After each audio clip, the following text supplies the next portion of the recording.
That's amazing. First item on the agenda is approval of the agenda. Move we approve the agenda. Second. Been moved to second, all in favor say aye. Aye. All opposed nay. Motion passes. Next item is the consent agenda. I mean, we approve the consent agenda. Second. Been moved to second, all in favor say aye. Aye. All opposed nay. Motion passes. Is there anybody here from the public like to speak to something that's not on the agenda? All right, you're the only one. I noticed. All right, special reports and presentations. So we do have one. We got requested to proclaim Domestic Violence Awareness Month for October in Baldwin. So I'll read this to the council. In Baldwin City,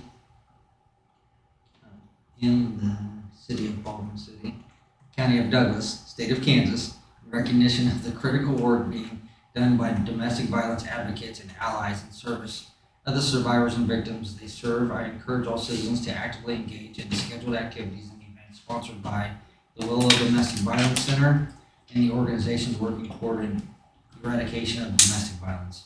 Whereas more than 20,000 calls are placed to domestic violence hotlines nationwide every day. Whereas one domestic violence incident occurs every 23 minutes, and one domestic violence murder occurs every 11 days in the state of Kansas. Whereas in Douglas County in 2020, there were 773 reported incidents of domestic violence, 287 of which resulted in arrests. Whereas in Baldwin City in 2020, there were 14 reported incidents of domestic violence, 10 of which resulted in arrests. Whereas the impact of domestic violence is felt not only by individuals and families, but communities and the nation as a whole. Whereas Baldwin City joins the others across Douglas County and the state of Kansas and nationwide in supporting domestic violence victims and survivors, the advocates, and organizations who serve them, and holding offenders accountable in our community. Now therefore, we, the Baldwin City Commission of the state of Kansas, hereby do proclaim October 2022 as Domestic Violence Awareness. That was requested by the Willow Domestic Violence Center. She was planning on being here tonight, so she was gonna give kind of a little presentation on what they do as well. So with that, new business water line bid. This is the bid that we've been discussing on the back end of Fire Tree, that some of the federal funds, we spoke about using some of the federal funds that were awarded for this project. Provide a secondary water source in Fire Tree. So with that, is there one person in the public like to speak to this agenda item? All right. Council discussion? Are you the bidder? Is he the bidder? She's here for the proclamation. He's a resident. He's what? He's a resident.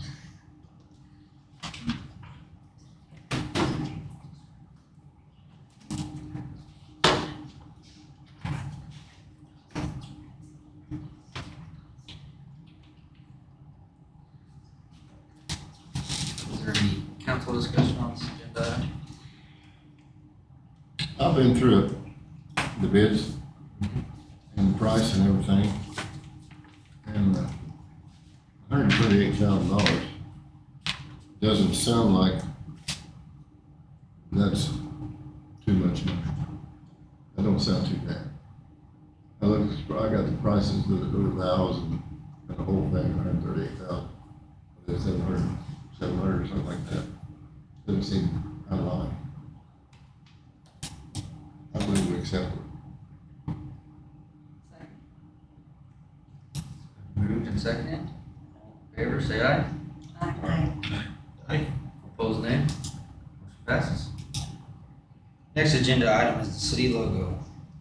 Or you want to kind of talk a little bit about what the council or the committee? Yeah, I think last time, it's been in committee for a little bit, kind of back and forth, and I think the last time we talked about it on council level as a whole body.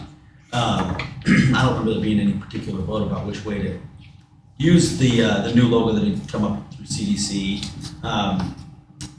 trying to remember how it even came back. We brought it up for discussion again, I think just because maybe we wanted to see some things different on the logo and kind of have a little bit better understanding of how it was going to be used. In what instances, is it, for city events, are we using the city logo versus this new logo? Exactly when is it, appropriate to use either one?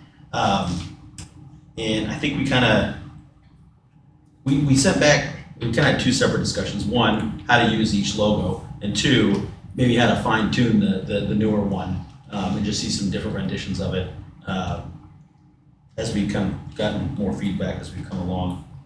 So yeah, that's kind of why I think it's why it's on the agenda, is because we've kind of exhausted it at CDC, and we kind of want to hear what everyone else has to say about, or just as a branding philosophy. I mean, how do we want to go here?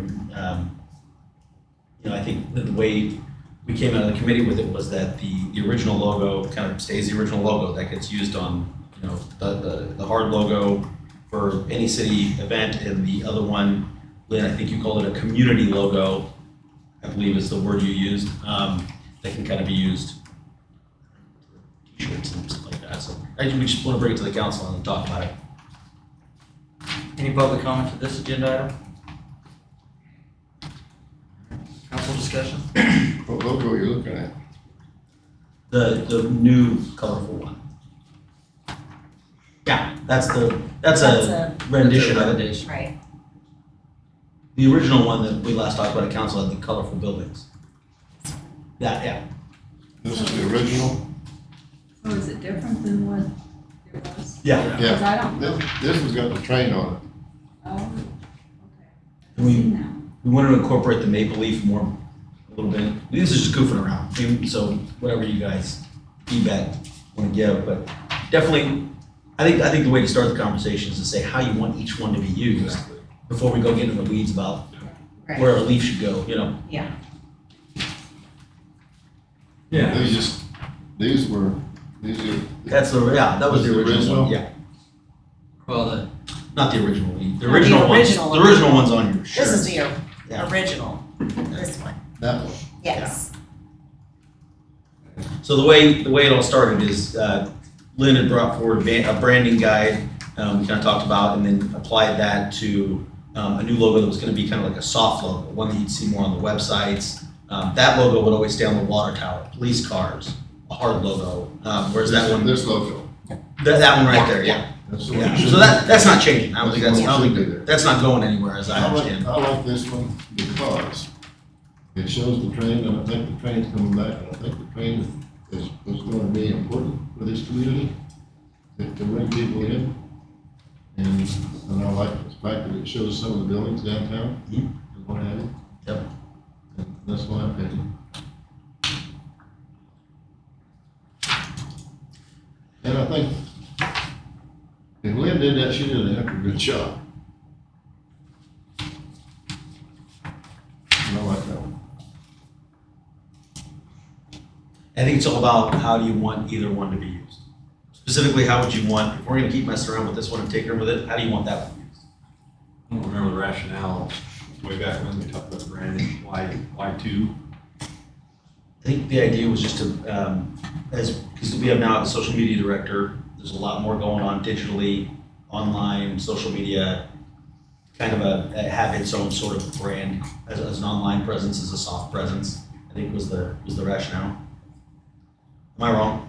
No, you're very right. The thing is, the old logo very much speaks to an age where people mostly use print items, especially during this time. It's a two-color logo, which is fine, but in a digital age, there are very few two-color logos anywhere. And we were attempting to, I was attempting as a branding professional, as part of my role as communications director, I was attempting to update the city and make it appealing to a younger audience, which I think we've done. I like the fact that we have to use it. So thinking that through then, I mean, does that naturally then, say at some point this becomes the logo? Because the other one's at some point so outdated, That's what I I heard mean, that was, really is up to the council. My personal opinion is yes, that eventually a new logo would be adopted, but, it could absolutely work together, which is why we put them together in the branding guide and made sure that they coordinated and worked. And as far as the newer proposed logo, that was developed with feedback from the CDC, things that you asked to see the change, but make believe more prominent, simplify the overall logo. I don't think any of us considered that a finished product Right, No. yeah. at all. It's, It was just a first draft, essentially. It was at best a very Pretty rough good. draft. I think we determined that this one was just a little, there was too many things going on in this It's too one. busy. Yeah, it's too busy in we wanted to make believe more, probably. right. We basically wanted to incorporate And have more a- of the original logo into this. But yeah, this is certainly not finished, but it's a start. My personal opinion is, I'm not interested in getting rid of our original logo. That was developed in 2014. That was developed with the school district, the rec, EDC's involved in it. I think the library has their own colors. I mean, there was a whole branding thing involved in the city at that time. Each of them have their own different colors. That's why our logo is our logo. So you see that, you know that they're connected to Baldwin City. As I see it, that's actually an issue that we needed to address, because when every entity in town is branding themselves with the same icon, only separated by color, there's a lot of confusion over who's in charge of what and where the money goes. So, I kind of like that. It's that's that way. that as an issue. Yeah. I mean, brands, I mean, I don't see people looking at a brand to figure out who's paying for the brand. What the funding source is. To me, the more you get a consistent brand out there, recognizable, that's what you want. Is, I know what that is. You know, it might be the library, it might be something else, but I know where it's at. It's Baldwin City. But, you know, It's a simple logo is, it's hard to do. It's hard to get a good simple logo that you can, Right. I just made one. And it's getting it to print on a t-shirt. It's on a small logo, you know, you don't want too much detail in there because it's got to, this is more, you know. So I understand it's a challenging process, I know. Well, I think the original logo needs to be the main logo for the city. That's what everybody knows. And it's on the water towers, it's on the police cars, it's, you know, it's the Baldwin logo. And the thing is, with this, is this going to keep changing? I think eventually we should have a final draft. well, no, I think the point is, there's no guarantee the train's gonna be running here forever. Right. So if we lose the train, do we change the logo? I know, that's what I mean, everything else is Constant. Right. is constant. And that's my only concern is, that's kind of what we're known for now. I don't know that we were always known for that. I don't know that we always will be known for that. 'Cause we can't predict, we don't own that asset. Can't control that. I guess the conversation we need to have first is, do we need two logos? Yeah, that's a good point. I don't think so, but I agree. just my opinion. I'm gonna say something here, I want you to think about it this way. I think I'm okay with there being two as long as we have a good understanding of what both are for. I'll tell you this. Think about it in these terms. I've never seen anybody go up and buy a Baldwin City shirt with our old logo on it and go rock it around town. I saw two people at the hardware store wearing the new one. It's something you wanna wear. It's something you wanna have a bumper sticker up. It's something you wanna, which I think it has its place there. I don't wanna dismiss it all outright. I think that's okay for t-shirts and hats or Sure. whatever. I don't think that it should be used on any stationery, Baldwin stationery or anything like that. I think it needs to be the original Baldwin City logo. And, you know, if they wanna do it as a merchandising thing, you Yeah. know, t-shirts and stuff, I guess it has a place there. I But- can see that. if the idea is that this is going to eventually be the Baldwin City logo, I am not for that. How did this come about? What? Change the logo. How did this come about? Lynn brought it forth. Lynn brought it forth? So back to your point, Corey, I mean, but have we ever had a store like we have now that offers Baldwin City logo? I mean, you've kind of protected that pretty.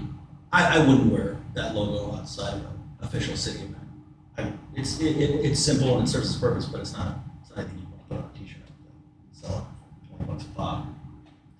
I'm using my own self as a focus group here. I wouldn't wear that shirt outside of. I think it's simple. I like that it's professional.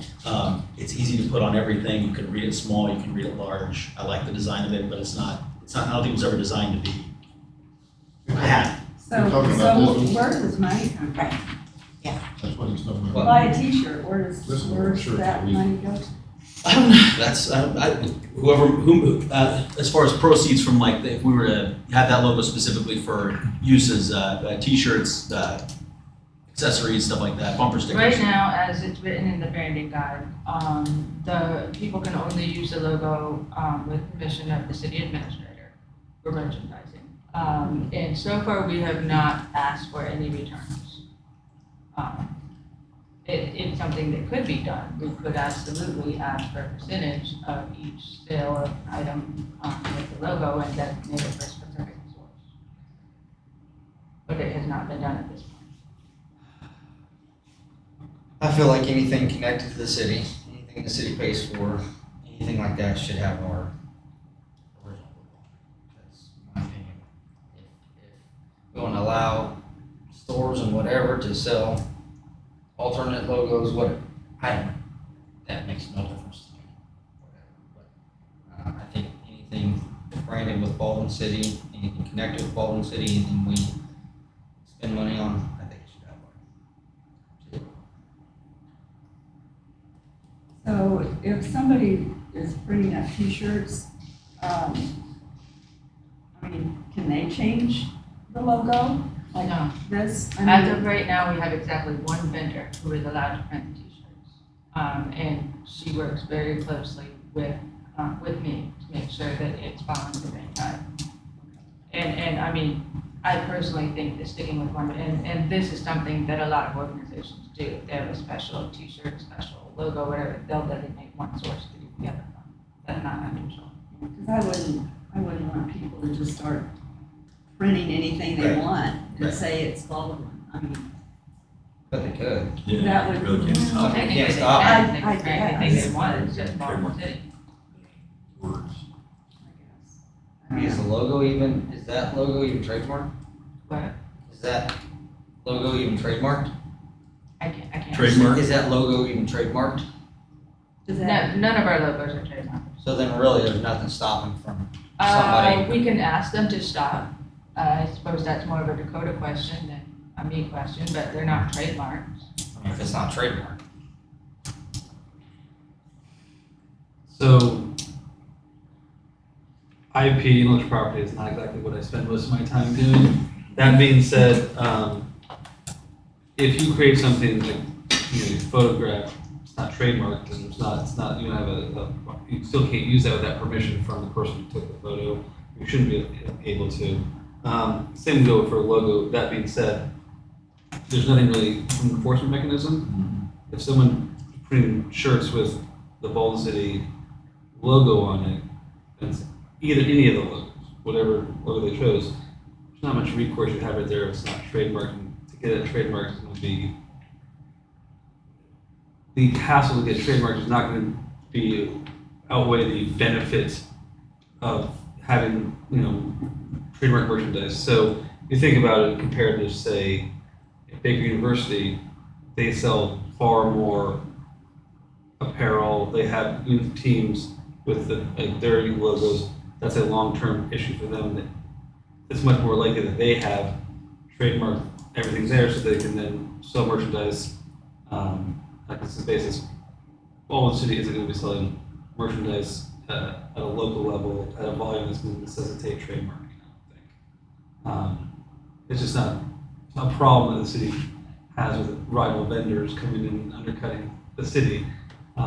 So in a lot of respects, I think what you're looking at is the more people who are putting together merchandise that are Baldwin City related, it's a brand issue more than anything. And what would be problematic is people creating their own, if you want to have a consistent brand, people creating their own Baldwin City t-shirts and things that are off-brand. You really can't stop that either. So if you want to have a consistent brand, having good logos they use, that actually probably benefits the city that they'd be consistent in using the few logos that you would have available to them. May I speak to how this second level was developed? Reasons for it. So after I started at the city and after we went through the flag contest, we became aware that the flag wasn't a great product for merchandising. And we had a number of new and upcoming merchandisers and retailers in the city that wanted to carry local merchandise. And we were learning that they were selling it really quickly. City Council had said over and over for as long as I can remember that tourism was a goal. One of the big methods of tourism is to produce a product that people can take home with them. That's just basic. Low-hanging fruit, if you will. So I started looking at options for some sort of tourism brand, some sort of merchandising. Eventually, we started digging into the idea of a community logo. From the beginning, and it's stated in the brand guide, that the old city logo, the original one, would be used on City Work shirts. That was never changed, to speak to Dakota's point. It is confusing if city employees are wearing the other shirts, but for those of us at City Hall or wherever, it's not as big of a deal. We don't necessarily wear Baldwin City logo shirts anyway. So partly it was definitely to promote merchandise. Partly it was definitely to make us more visible and easier to find online, more friendly, communicable. I've mentioned the more colorful, speaking to the strategic planning, the repeated use of the word vibrant, which I'm now hearing is not a great word, and I understand that, but that was part of what I was trying to capture in that logo. I was very much not trying to invent something, but trying to take what's here and reflect that in a digital way and in a thoughtful manner. I have no problem with revisiting the logo discussion. I would urge you all to consider a thoughtful process. We did put a lot of thought and work into it the first time. And I do know that Lauren Wiege put a lot of thought and effort into what she did community-wide the first time. That's all. You said a whole lot of words. Mhm. And one phrase that I think you could have got through with would have been patent. There's no patent for it. Patent, in this case, would be a trademark, Yeah. which would work the same thing. But yeah, we've been advised to do that. We've never done a trademark for either one of the logos. The one that's back in 2014, the Maple Leaf was never trademarked. That hasn't been an issue.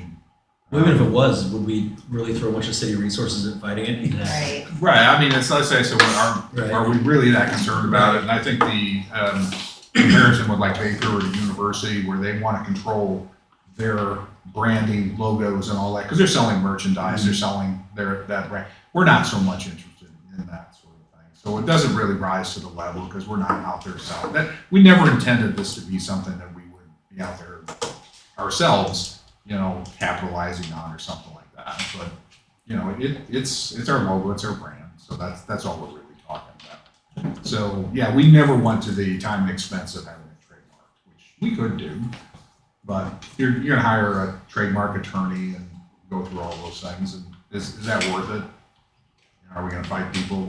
No, I don't think he's qualified. I don't think city attorney, I don't think that's in his wheelhouse. I am not qualified for that. It will spend a lot of money on me to get something done wrong, so I'd rather not do that. So, but yeah, it has not been an issue. It's not, and nobody's ever brought a case to us and said, hey, somebody's infringing on our trademark or something. That's never been brought up. So. now that I said that. Anyway, So what I took, I think we captured it real well. I think we were looking for something that was merchandisable.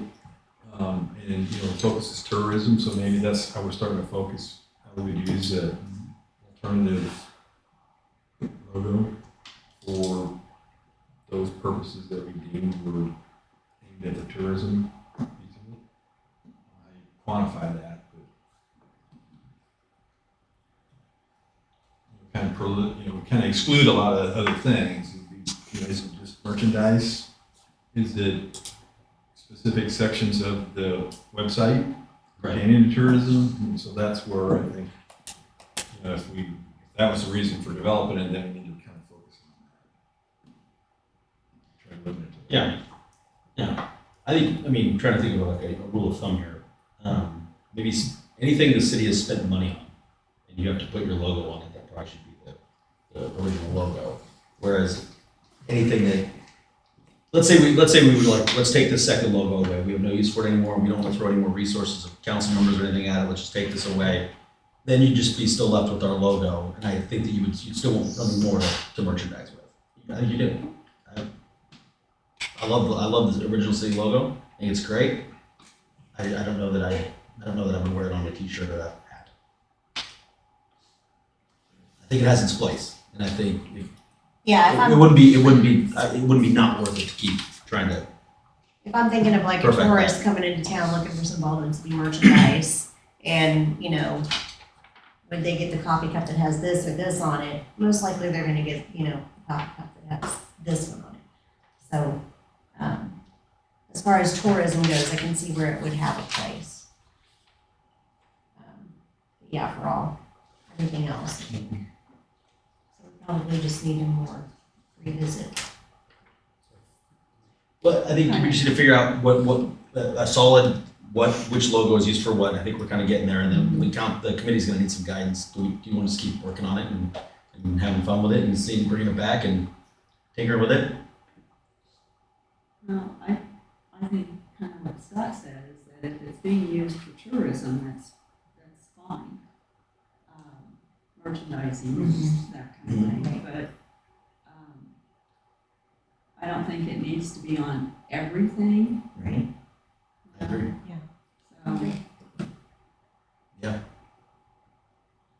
So, So then, calling it a soft logo and being an online logo, I think we're saying we don't want to do that. I think anything online with an online presence, unless it's specifically tourism related. It's on the tourism page of the website. Okay, so on the tourism page of the website, we can find it there, because she needs guidance. right. So if we can confine it to tourism in apparel. Apparel for sale. Yeah. So it sounds like we're all in agreement on that, so I guess we just need to determine, you know, if this is what we Yeah, want does for the that. council want to stick with that? Or do we want to continue to get additional, perhaps of this? The original, so we revisited it because after it soaked in for a few months, we kind of started to miss the maple leaf. And then you can't really see the maple leaf on there. Kind of thought, well, we can punt the fountain. Nobody really identifies Baldwin with the fountain. It's cool, but we don't know what it looks like. And then we thought about incorporating the train a little bit more. You already have Baker represented with Parmenter Hall up there, and then the chapel was kind of a redundancy that we thought maybe we could include something else, but that's kind of. I don't know if I really like the train being so prominent. It's pretty big. Yeah. I think having the town more prominent than the train. I'm not against the train, but I just think that when you look at that, once you get past the big leaf, the train is what you see. So the leaf needs to get smaller. That's what I'm hearing. I mean, it does kind of loom over. It's big too. But, yeah, I'm not sure that I really like that very much. I think the train looks a little cartoonish too. We don't really have a train that looks like that. The plume of smoke's kind of distracting. I could see that.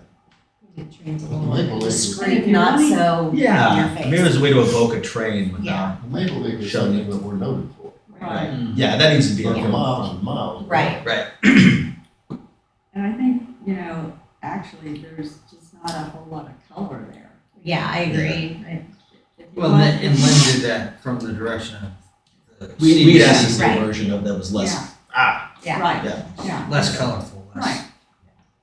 so there's a happy medium there, I think. Mhm. Yeah. So is what I'm hearing, you guys want CDC to kind of revisit, reword tourism thing.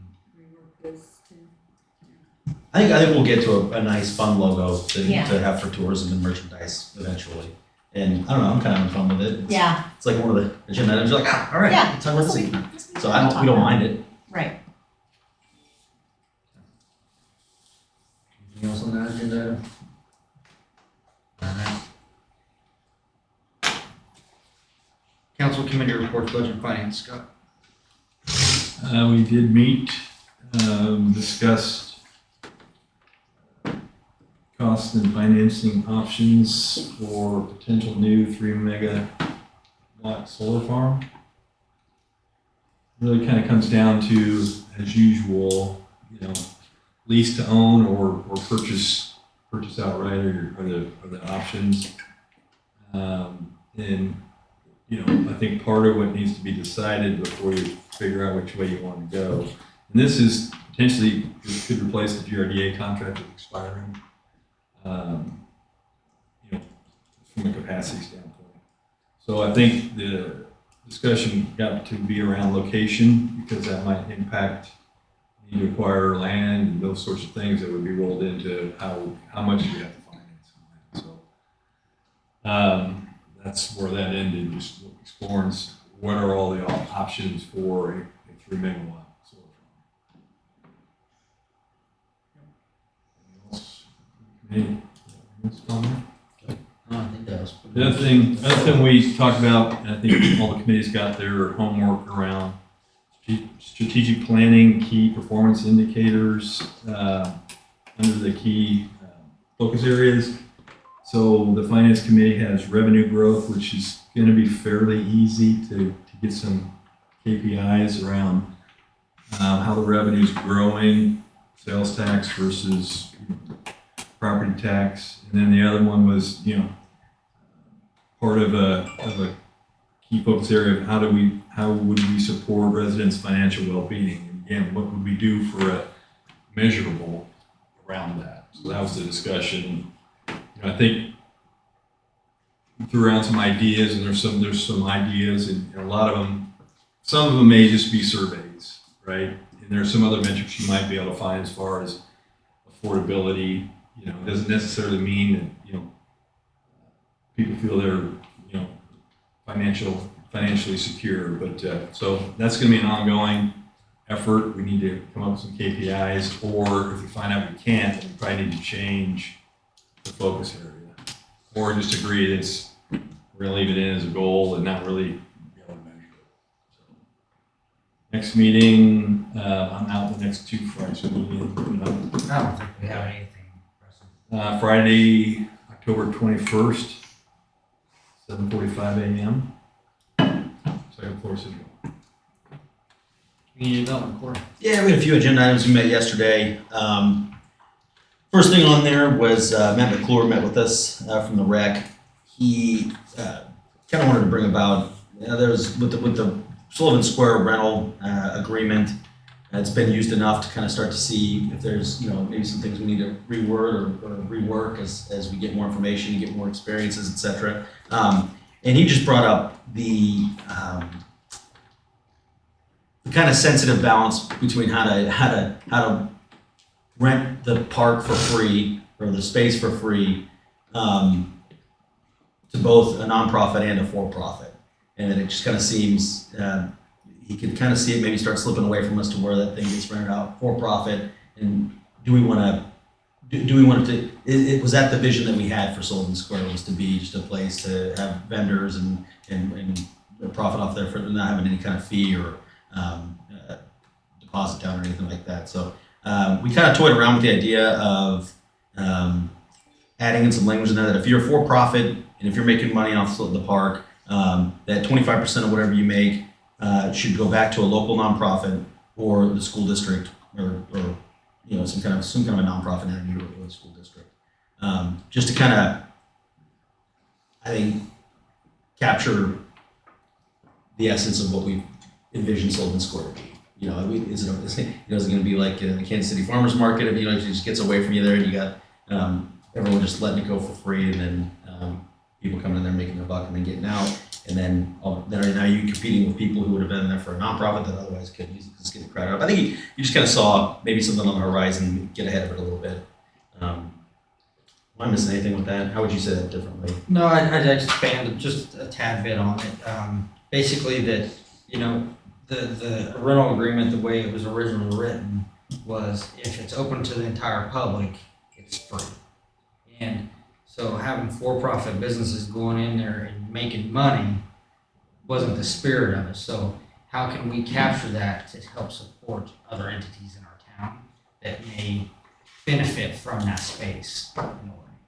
So that's kind of where the discussion went, to where, hey, if they're willing to donate a portion of their proceeds to nonprofit in town, then that's another way the city is supporting our nonprofits entities. So, if the lumberyard, for example, does an art fair and they're selling artwork in their private, if they donate at least a portion of that back to the lumberyard, so it's a benefit to the lumberyard, then that was kind of the spirit, I believe. Yeah, it's kind of cool. So the nonprofits, if they use it, Not a nonprofit, just a for-profit. Like if okay. somebody's setting up a vendor fair, and it's all vendors that stay-at-home businesses that are wanting to make money, that's fine. Hey, you're bringing them all into one space, but how can we get that money to where we're not charging, the city's not charging them? And I think we even put in there that, hey, if you don't want to give 25%, or if your vendors don't want to give 25%, then just pay the $250 rental fee so that at least the city and rec get our expenses paid back from a for-profit event. You see what I'm saying? Yeah. So it's kind of a different way, an alternative way to look at things, to try to say, if the city's not, because we're not covering our expenses. If they're using it for 4 hours and the splash pad's running and all that stuff, and it's free, we're not getting anything back from that. So that's fine if they support our nonprofit. That's kind of. So as far as like the concessions, whoever is running the concessions are the ones that make the money that is running. Would concessions fall into that? Is that, I don't think we were trying to. No, we weren't trying to. I don't think concessions fell into that. Okay. I mean, if it's 'Cause free, it's but always- if one entity is selling concessions, they're supplying all of the sodas or whatever. And we kind of left it in the air. Let's try this and see how it works. And if it doesn't work, or if it becomes a problem, we'll revisit. We can back down, we can ramp up, we can do whatever. But just trying to throw something else in there so that, because Sullivan Square is taking up pretty much all of our park budget. So how can we either, again, it goes back to support our nonprofits, that Sullivan Square, I think, has done a fantastic job at doing. All the events, nonprofits typically run the concessions. Busy every weekend. Yeah. So how can we continue to support them, or how can we recoup to help our budget, our parks budget a little bit, so we can concentrate some funds in other parks. But again, this is just kind of I'd say a trial period to see how this goes. And it's kind of an honor system. It is. Yeah. It is. There's no way to track if they give 25% of their. Right. We talked about, It doesn't help the park budget. no. I know. So- Yeah. If I remember their discussion at prior council, I don't remember being touted as a revenue generator itself. It was more getting people downtown to generate awareness and hopefully revenue. And so I guess if that's your main goal, do you care whether for-profits are coming in because they're doing exactly what you want? Getting people downtown. For me, it's I get it, and it's awkward because you're solving a problem that's not quite there yet. It's kind of started to reveal itself a couple times throughout the Sullivan Square being open. We didn't get to use it during the pandemic, so we got a pretty small window here. But for me, I think it's the opportunity that a nonprofit could come in and use it. If the demand's so high, and then you're kicking out all the nonprofits, then you got, and that's where I'm kind of coming from. That's where I see it, is if it manifests into something like that. Maybe prioritize Yeah, you could. one over the other. But who gets that say? You know, so, Well, if I mean, somebody, a nonprofit versus a for-profit. but like if, let's say, I'll put me in. Let's say I say, okay, I want to do a vendor fair. Right. And it's May, and I say, I want to do it July 28th, it's a Saturday. Yep. And then in June, a nonprofit comes in and says, well, we already booked something, we just didn't get our paperwork in time. You know what I'm saying? I do. That's the hard thing. Yeah. And that really wasn't discussed too much, because yeah, it is, I think it is truly meeting the goal that we want, is to bring people downtown, get businesses downtown, keep supporting those businesses. And like Corey said, it is a fine line of, I want the for-profits, I want to bring that out of the at-home businesses out, and so that people have one place to go and support their local businesses that way. So So I'm good with it. If we have data where they start not using it because of that, then I think we have to revisit it. And still is not going to prioritize your nonprofits. You're going to have the same situation. That doesn't go away. yeah, I think I kind of like this, where I personally did, just because I thought, man, this is another way the city is supporting nonprofits. This is just another way we can try to generate some revenues. It may not work, I don't know. We don't know. This is all new to us. I'm good. Give it a shot. Yeah, then the accountability piece, I think I brought up the idea of, you list on the application, you have a line where you have to say what nonprofit it is. Then have your signature, then you have the signature from whoever's the head of that nonprofit saying that way, you're like, by the way, I had to sign that piece of paper. I never saw any of that. I don't know. There's really no way to do it. 25% is pretty good. It is a big number. Maybe it's too big. I don't know. It may be, Yeah. I mean, we may hear. If it's too small, then there's no Then point. if they start pushing back, then you'll know it's. Yeah, and maybe Right. we go down to 10. I mean, Yeah. it doesn't matter to me. I think just kind of what Max saw was probably needed some sort of checks and balances in place.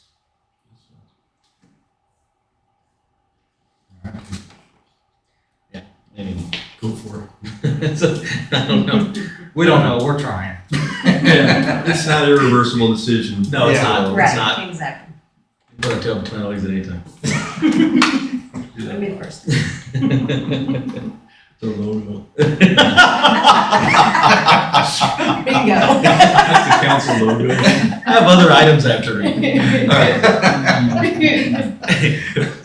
We had we wanted to bring up, we had a facade grant application for a business downtown. And we kind of had a little bit of a conversation about how that should go. I think there was a couple, as I understand it right, there was a facade grant that they got, and they also got the mural applied for that as well. It ended up being well exceeding that 5,000 that we kind of all agreed probably should be the cap there. And so I think if this would have, if all the money would have gone toward this one business, I think it would have been half the annual budget. Is that right? Oh, yeah. Yeah, that's kind of pull off, listen, spread the love. So we kind of thought that's probably where that should stop, is at that five grand. Are you talking about the facade or the? No, earlier this year, they already got the facade grant. Yeah. $5,000. Now they're applying for Okay, another one. Who was who? I mean, Same person, same okay, business. okay. So they applied for the facade grant, got the facade to help fix up the front of their building. Now they're doing a mural on the side of their building. And so that's where the other $5,000 went to. And it's actually in our policy. It's capped at $5,000 on each application. Yeah, so we just applied the language So of the they, policy. technically, that business did get half, there's 20,000 in that budget. For those two items. Next, we discussed those strategic planning metrics that Casey divided up and broke into the committees. The ones that came to CDC: maximize transparency and feedback, increase tourism exposure, foster a family-oriented experience, attract and support quality of life organizations. We kind of discussed how to measure each one of those, and I'll discuss them briefly here, and then we can go into depth at the next work session. But two of them we felt were kind of more qualitative based. Maximize transparency and feedback. So really, we have measure that outside of asking people what their perception is, and that's fine. That's qualitative research. Is great research.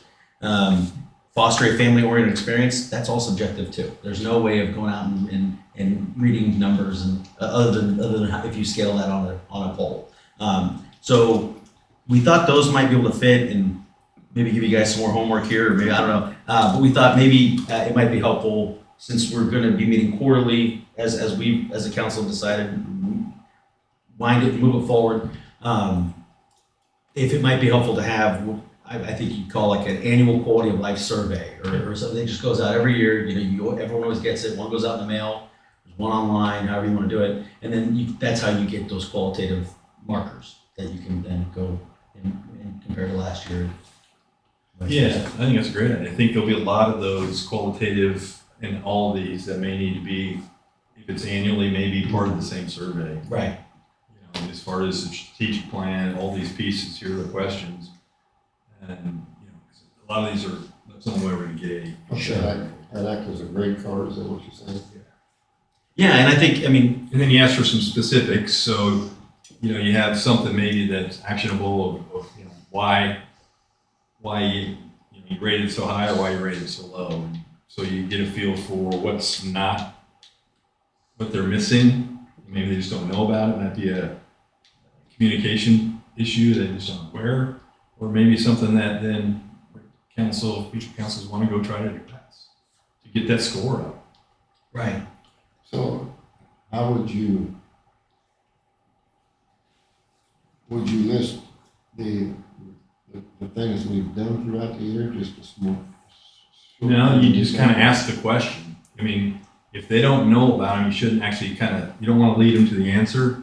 By saying, look at all the things we did to improve quality of life. How do you view our quality of life? You kind of want to go up and say, how do you feel? And there's professionals that would write the questions. I'd suggested, we have a university right over here that has research, Right. statistical research methods class all the time, where they're looking for any subject at all. It might be good if you get with a professor, whoever's running. For me, it was political science. I took that course at Baker. Yeah. We were always, we were making stuff up. We were pulling data off the internet because we didn't have anything actually measurable around us.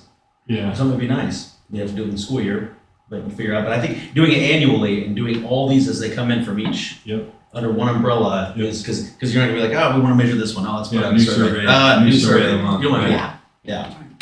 Yeah, it's kind of this end of the year strategic planning update, feedback. Here you go. Here are the questions. Sure. We roll it in. So that's just a thought there. The other two, increased tourism exposure. We talked openly at the work session. I don't know if people want to share their point of sale systems from restaurants. It shows you where people are coming from. There's a metric there. Sales tax is always a metric. Social media ads, you can see exactly. You've reached 972 people this week. You can measure those. And then pull factor is another number that you can use as a metric there. So we're going to give some guidance back to you there on how maybe we'd measure that one. And the other was attract and support quality of life organizations. The attract and support are kind of two different measurements. But the attract is pretty easy. You had X last year and we have Y this year. That's how many we have. The support is harder to measure. That might fall into a survey to those specific individuals. Do you feel supported? You can go down however you need to do that. Mm-hmm. But all four of those are measurable. I think that's what we want to hear. Yep. No, that's good. Yeah. The next was sales tax community outreach update. That's coming up here in November. Kind of starting to feel stagnant. Not hearing a lot of buzz. That's usually you want people to have informed decisions, and so, what's the city's, what can we do as a city to help get the word out that there's a vote coming up, and Facebook ads, focus those locally, those are really cheap if you keep it in 66006 in the school district. Get out, vote. There's a vote coming up, letting people know. There's mailers going out in this month's utility bill, correct, Glenn? This month, yeah. And then some postcards. Postcards printed up as the next wave in the mail. So we'll have 2 actually in the mail opportunities there for people to be reminded about the vote. Not everybody's online, and it's kind of, a lot of it up until then has been online, and kind of thinking about how to reach people who maybe don't get online. There's a lot of them. So. And to add to that, you guys can share information about it all you want, you just can't. Yeah, promote we can't be it, out there promoting it. We can't tell people, which way we think they should vote, but feel free to share away. What it is. Yeah. Yeah, Yes, just the facts, just the man. facts. Okay, the other was we discussed a vacant building tax. We were gonna have Dakota maybe look at some options there about that. There's a building on the highway that's at the corner of 6th and Ames that kind of jumps out that it's just been sitting there and it's just sitting there vacant, a little quick shop. Is that even legal? What's that? Is that legal? Yeah. Is it really? To just let it sit? Vacant, Is it what you say? a vacant building tax. That's what Dakota's we're asking gonna- Dakota for. Dakota's gonna do But- some research. But let's get to why we're. Happy Tuesday, I know Dakota. why, I don't know what. I mean, it's legal. Yeah, legal. yeah. It's been done. So, It's Yeah. legal to tax vacant properties to encourage them to remove blight or to encourage development of the property. So Right. it's normally at a much lower rate than what Sure. so you're Right. assessed at $100. If you tax them, it'd be a 1/10 of that assessment. But there have been lots of cities who have done vacancy taxes. So the question then is, if it's low enough. Does it matter? Does that make teeth? Is it gonna make a change? I don't know. I don't know where that line is. I think that the spirit of it though is that we're in the business of economic development as a city here. Yeah.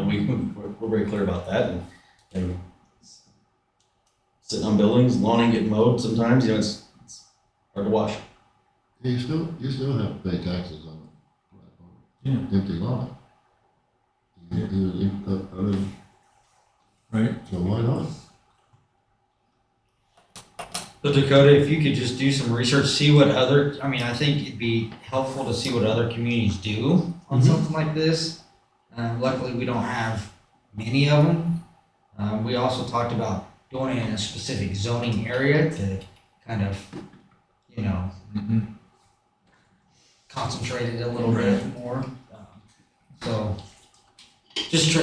Yeah, This so, was the first time we've ever discussed anything like it. so that's the stick method. Is there any carrot, any Yeah. incentives, that we could do to get them to do the same thing? You could subsidize the price he's asking somehow for, I don't know, other than that, I don't know how to do that. Say we have 20 grand sitting right here, whoever wants to make an offer. That may be something we could reach out to the economic development group to do, because they just raised, a couple $100,000, Glenn, they got in their account that they can loan out to local businesses and different things. Yeah, I believe so. So, yeah, I've never dealt directly with the owner of the property, so I'm not sure what that's all about. Boy, here's a very nice person. I'm He is. Not He- begrudging that he knowledge. is. I've spoken to him on the phone a few times since 2018. Nice guy.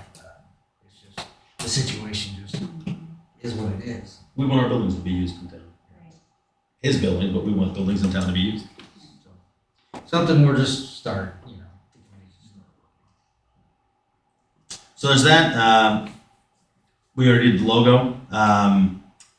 Discussed the last one is we discussed the crosswalk murals downtown. I think this year we're gonna have some maple leaf branded ones. Yeah, look sharp. And then Halloween. Oh yeah, the Halloween one, correct. Yeah.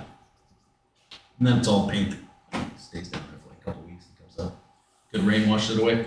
Next time we meet is the 24th 4 o'clock, second floor City Hall. Public Safety Susan. We have not met since the last meeting. Our next meeting is next Tuesday at 4 o'clock. Jerry? Public Works, Julie. We have not met either since the last meeting. Our next meeting is October 13th at 9 o'clock. Strategic Planning, Scott. Next meeting? We didn't meet, what's the Next Tuesday, the 11th. 21st at 3 o'clock? The last one was just didn't show up. We didn't have a quorum, so I was staying in the deck and I got in That's the house and fine. it's like 4 o'clock for my. I've done it, I usually send out an email ahead of time, like, never, I got it. Nope, they didn't. So you said the 21st? I'm suggesting that, yeah. Yeah, that's fine. At 3 p.m., 21st, 3 p.m., second floor, City Hall.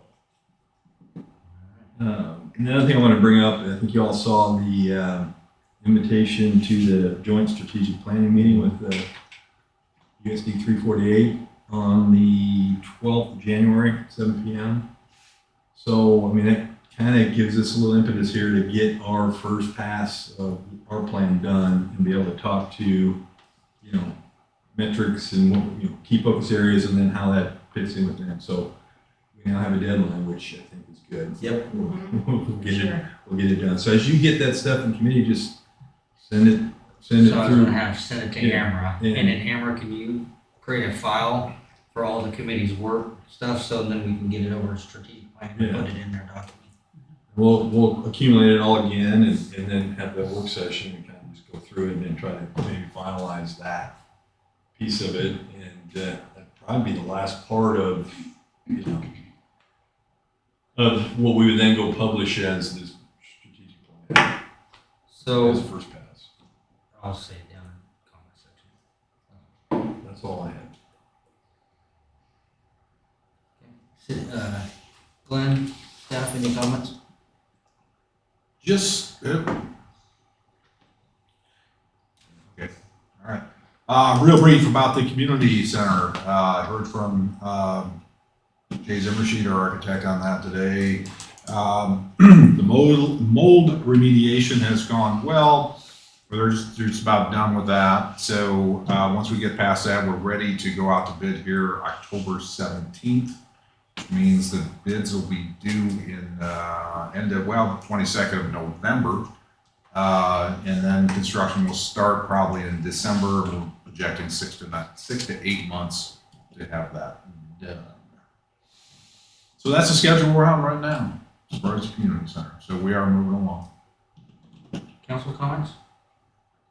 I just wanted to comment about, I went to the meeting that was here at the library for the ladies that were here at our last meeting that talked about the rental assistance or whatever. And there was a lot of people there and landlords were there and we also have a program for them. And it was very good.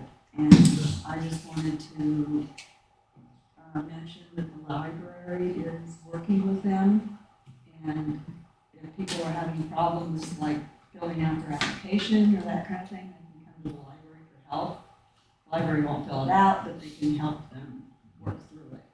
And I think that's just a really big plus for the library to do that. So I just want to mention that. Any other council comments? Jerry? Dakota, Yes, sir. this morning, Casey and I had a discussion about his covered blankets, whether they are proper or improper, whether they're legal, or what needs to be done on it. And he said then this morning when I was consulting with him, that if I wanted to, I could talk to you about it. Sure. So that's what we're doing here. Okay. Is that thing legal? Is it safe? So that Is it classified as a camper trailer? So let's, so some clarity might be helpful here. Okay, That might- you want me to clarify? Clarify, so where I'm where, what are we talking about? We're talking about Okay. what? at? He says that it So, falls, I literally, covered wagons we're talking about? Yes, Okay, are these the ones that are over, by the motel. okay, I've seen that. This is where I'm at. It doesn't classify as a camper trailer to me because, first of all, it has no brake lights, no tail lights, no stop lights. It has no brakes. It's not sitting on pneumatic wheels. It's about 8.5 feet wide, so it's too wide to move without a permit. It's probably about 15 feet tall. It doesn't, the tongue on it is not right. The wheels are wooden. And so it doesn't have all the things that's needed to be classified by definition of a camping trailer. Okay. And he claims that it doesn't need to be checked by the city, or there's nothing wrong with it by the city because it sits on private property. And I don't think that has anything to do with it because he's paying rent for that, or there's rent being paid for where he's sitting, and he's doing this for profit. And I'm not just hammering on Casey, so let's not go there. But these are questions that I have, and I think under home rule through the state of Kansas that developed in, I think, May of 1961, it says that the cities have the right to do their own laws, rules, and regulations. And I don't think our code system allows that to be there. So we've got some, well, let's start here. Is a question you have, by Baldwin City Code, are those wagons allowed to be present in, like, and sitting there? They need to be tied down. First of all, if they blow over in a storm and somebody's in them, and our inspector, whoever it may be, doesn't get to inspect them, then who's liable? The city of Baldwin is, because we didn't inspect them and pass them where they should have been. So then, I thought you already had all this information. I mean, I knew that there's a mobile or a wagon issue, but I mean, again, I want to have a full conversation about this too. Hey, Jerry, can I make a suggestion? Yes, you may. Because asking him to respond to, I'm not sure all your questions are perfectly clear, and asking him to respond without being able to research, I don't think is fair. I mean, could you generate a list of your questions that he could respond to, and we could review it at the next meeting? I think it'd be more effective. I'd be happy to sit down with you too, Jerry, and go over everything together, answer any questions you've got, because I think you may have found an issue here that is unique, and I want to make sure we get the right answers on this. And I do think you're 100% right. It's regardless of whether it's, regardless of whose wagons they are, we want to make sure we're doing everything we need to do as a city. The first thing we are as councilmen are citizens of the community. And so we are obligated to follow the rules and regulations that set forth for all other citizens, and not try to skip around and make decisions because we are council people and do something else that's not. Jerry, I'm gonna stop you there because you're insinuating that I did this because I'm on the council. I'm not insinuating Yeah, you did are. anything. And What did I insinuate you did? that we're on the council and so we can skirt the rules. I didn't name names. Yeah, you did. It's pretty obvious that we're talking about some covered wagons that are glampers that I brought into town, and I'm good with it. I'm fine having that discussion openly, but to sit there and insinuate that I did this as mayor, whether I'm mayor or not, if I'm buying a covered wagon and putting it there, I'm gonna buy a covered wagon and put it there. But it has to be legal, and that's what I'm trying to get across. And if I was driving it down the road with somebody sleeping in the back of it, then there probably would be a problem. I think it's a fair question, and absolutely, I think you give him some chance to research it and bring it back, and we'll all hear an answer. And Jerry, again, like I said, I think this is a unique situation based upon what the item is that we're talking about. I want to do some more research because, like you just laid out, it doesn't. I mean, I've not seen these up close and personal. I haven't gone through them, so I don't know. But it certainly doesn't sound like it's a camper trailer, like the type you hook to the back of your truck with the lights affixed to it, brake lights, so you can see it from behind, the actual road tires, things like that. No. So, Go down a trail It's over with and over in like, 1856. yeah, and so that's, I guess the question becomes, get a team of horses. there's some Clydesdales out there, see what we can do. But let me take, basically, if you send me an email and talk tomorrow about this, after, we can set up a parameter, what I need to review and get an answer to, and we can sit down and go over what that looks like. I'd be happy to do that, because I think you got an interesting question here, we need some guidance.